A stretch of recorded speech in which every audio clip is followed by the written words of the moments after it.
Alright, so I'm replacing my ATV tires and called Jiffy Lube. They wanted 35 bucks a piece just to take the tires off.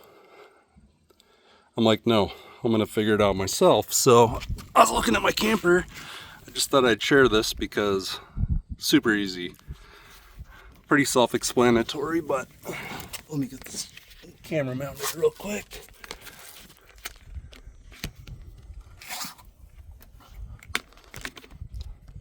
If you got a camper,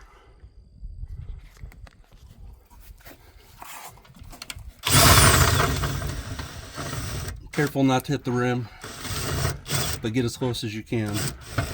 Take the valve stem out, let the air out.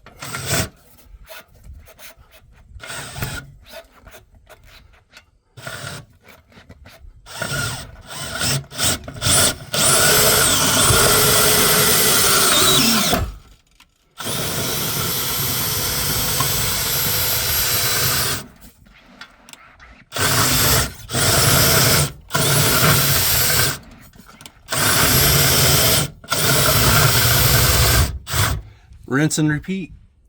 How easy is that?